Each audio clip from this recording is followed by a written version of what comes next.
Friend, Hariom. कैसे हैं आप लोग?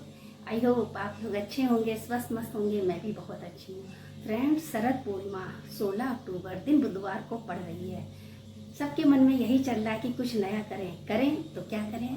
तो फ्रेंड्स, मैं बताती हूँ, शायद आप लोगों को भी मालूम होगा।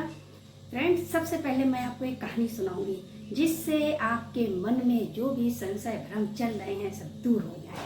फ्रेंड्स, 7 देवरानी जेठानी थी। 6 जेठानी जो थी बहुत अमीर थी, बहुत ज़्यादा अमीर थी। जो सबसे छोटी वाली थी वो बहुत गरीब थी। तो शरद पूर्णिमा के दिन सभी के घर में खीर बन रही थी, लड्डू बन रहे थे। उसकी खुशबू 7वीं देवरानी के घर में जा रही थी। तो सब बढ़िया बढ़िया बना रही थी, लेकिन छोटी वाली बैठी सोच रही थी, मैं क्या करूं, मैं आज पूजा में भगवान को क्या भोग लगाऊंगी। बस वो यही सोच रही थी। वहाँ जेठानी सोच रही थी, देखे ये शाम को क्या करती है, देखे ये शाम को क्या करती है। इसी उधेड़ दिन में वो बहुत परेशान थी। उसने निश्चय किया कि मैं पूजा में नहीं जाऊंगी, मैं यहीं से भगवान के हाथ जोड़ लूंगी। ये सोचकर वो चुप बैठ गई। लेकिन जब शाम हुई, सभी जेठानियां तैयार हो गई। उन्होंने अच्छे अच्छे लड्डू बनाए, खीर बनाए, सब उन्होंने थाली में लगाया और पूजा के लिए चल दी। और अपनी देवरानी से बोली, चलो चलो। वो बोली, नहीं मैं नहीं जाऊंगी, आप लोग जाओ। नहीं, बोले चलना पड़ेगा। क्यों नहीं जाओगी, चलना पड़ेगा। और ये कह के जबरदस्ती उसके पीछे पड़ गई। उसने कहा, ठीक है दीदी, तैयार होके आती हूँ। और अंदर गई, अपने पति से बोली, आपकी भाभी लोग बहुत परेशान कर रही, बताइए मैं प्रसाद में क्या लेके जाऊँ। उसके पति ने सोचा, फिर कहा, रुको मैं आता हूँ। और पति अपने घर के पीछे गया।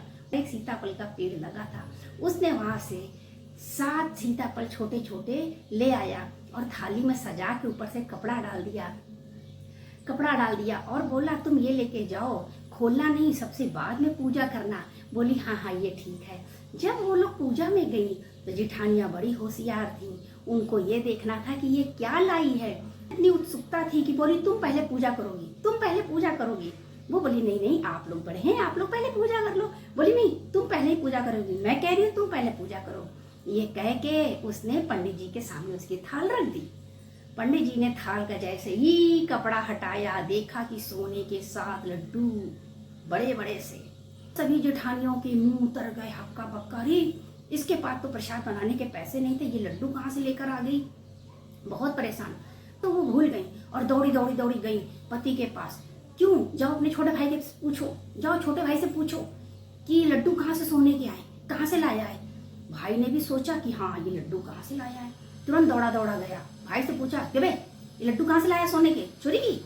बोला, नहीं मैंने चोरी नहीं की, इसको तो पूजा करना था, भाभी परेशान कर रही थी, मैं पिछवाड़े पे गया, वहाँ पर सीताफल लगे थे, मैं 7 ले आया, थाली में रख के ओढ़ा के दे दिया और कहा तुम लास्ट में पूजा करना।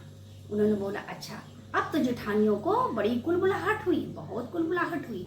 उन्होंने सोचा और अपने पति को सोने नहीं दिया। बोली, उठो, चलो सीताफल में चढ़ो और वहां से तुम सीताफल तोड़ के लाओ।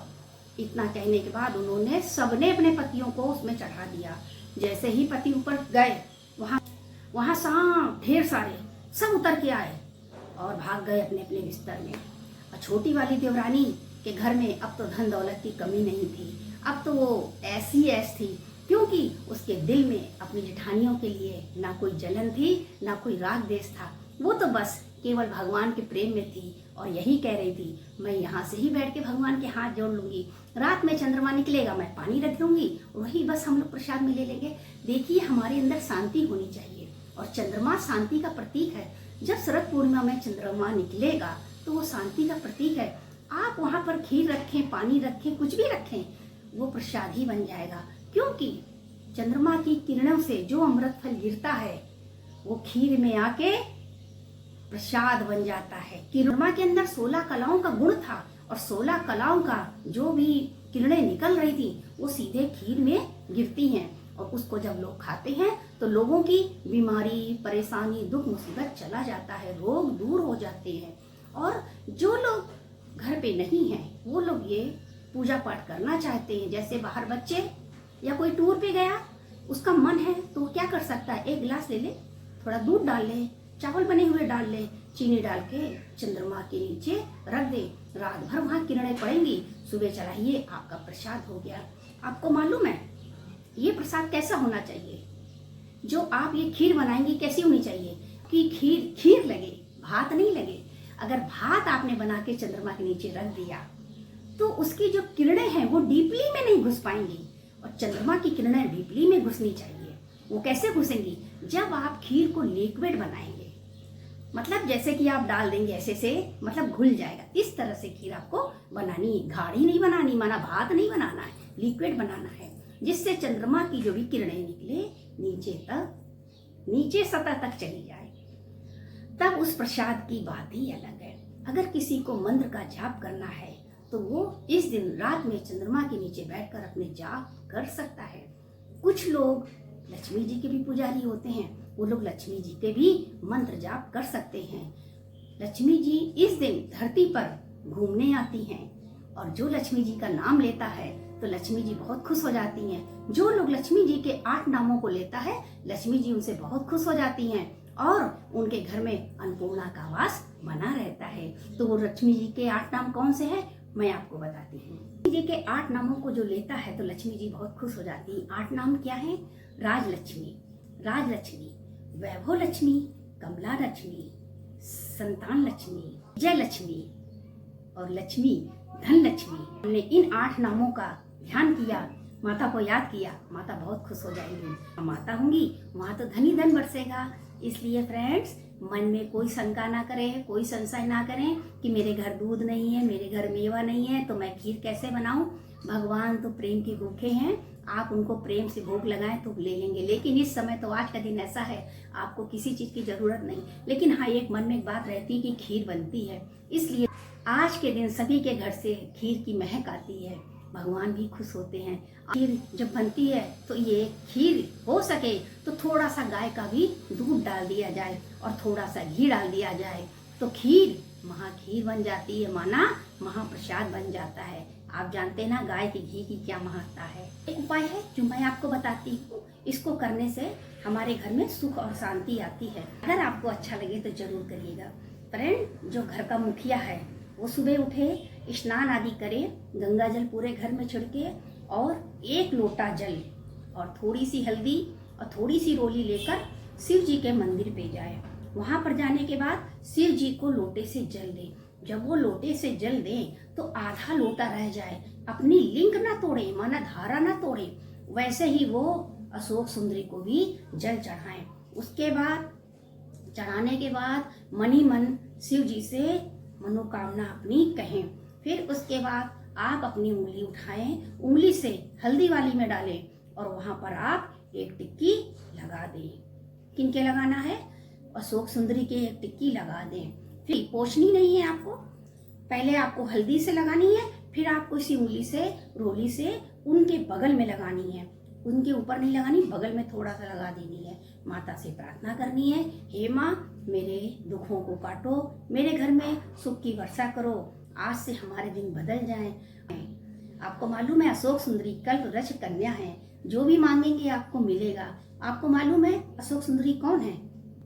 अशोक सुंदरी शिव जी और माँ पार्वती की बेटी है। पार्वती जी अकेले रहती थी, बहुत उदास रहती थी। पार्वती जी का उदासी दूर करने के लिए शिव जी ने एक कन्या प्रकट की और कन्या को पार्वती जी की गोद में दे दिया। इनका नाम अशोक सुंदरी पड़ा। अब इनकी जो भी पूजा करता है, पाठ करता है, इनका ध्यान करता है, ये सबको खुश कर देती हैं कि मंदिर में जाके पूजा पाठ करना चाहिए। ये तो एक दिन की बात है, लोग तो पूरे साल के साल अशोक सुंदरी को पूजा करते हैं, उनका ध्यान करते हैं, क्योंकि कल्प वृक्ष तक तो हम जा नहीं सकते, लेकिन अशोक सुंदरी तक हम जा सकते हैं, क्योंकि अशोक सुंदरी हर मंदिर में कहीं ना कहीं ढूंढेंगे तो जरूर मिलेंगी। शरद पूर्णिमा के दिन आप लोग तवा ना चढ़ाएं। किसी भी त्योहार के दिन तवा चढ़ाना अशुभ माना गया है, जैसे शरद पूर्णिमा, धनतेरस, दीपावली, होली, परेवा, भैया दूज। इन दिनों पर तवा नहीं चढ़ाया जाता, तवा बुरे दिनों में चढ़ाया जाता है। अगर आप घर में तवा चढ़ाते हैं तो अच्छा नहीं होता है, बुजुर्गों को भी अच्छा नहीं लगता है। बुजुर्ग आज यहाँ हो या ना हो, लेकिन तवा नहीं चढ़ाना चाहिए। तवा अशुभ कामों में चढ़ता है, इसलिए तवे का प्रयोग ना करें। खीर बने तो साथ में पूरी भी बना लें, आधी खीर भगवान के पास रखाएं, बाकी प्रसाद के रूप में ले लें और सुबह उठा के सब लोग भोग लें। माना आप बहुत सरल तरीके से ये विधि को अपना सकती हैं, कर सकती हैं। इसमें लेस मात्र भी आपको टेंशन नहीं होएगा। आपके पास कुछ नहीं है, दूध है, चावल है, शक्कर, उसकी ही बना लीजिए। बस खीर ही आपको बनानी है और चंद्रमा के नीचे रखनी है। लोगों को क्रोध बहुत आता है, वो चंद्रमा को जल चढ़ाते हैं। तो देखिए, जब जल चढ़ाते तो इतनी शांति मिलती है। अगर सारी रात हमने खीर रख दी तो उनका पूरा असर उस खीर पे आ जाएगा। तो आप लोग शरद पूर्णिमा को खूब अच्छे मन से बनाइए, खुशी खुशी मनाइए। जो भी परेशानी, दुख, मुसीबत हो, चांद के नीचे बैठकर अपनी परेशानी बोलिए। आंखें खोलिए, आंखें खोल के एक तक देखिए 2 मिनट, आंखों को ठंडक मिलेगी। हो सकता है थोड़ी रोशनी भी बढ़ जाए, हो सकता है बीमारियां भी ठीक हो जाए। बस यह मन की बात है। अगर मन आपका जुड़ गया तो बस वारे न्यारे हो गए। यहाँ दिल दे के होते हैं सौदे, आस की इतनी सस्ती नहीं है। ये मोहब्बत की बातें है उदो, बंदगी तेरे बस की नहीं है, बंदगी तेरे बस की नहीं है। आपको इसमें कुछ भी अच्छा लगा हो तो आप लोग कमेंट जरूर करिएगा। मैं motivational star next blog video में आपसे मिलती हूँ। तब तक के लिए सभी फ्रेंड को हरि ओम।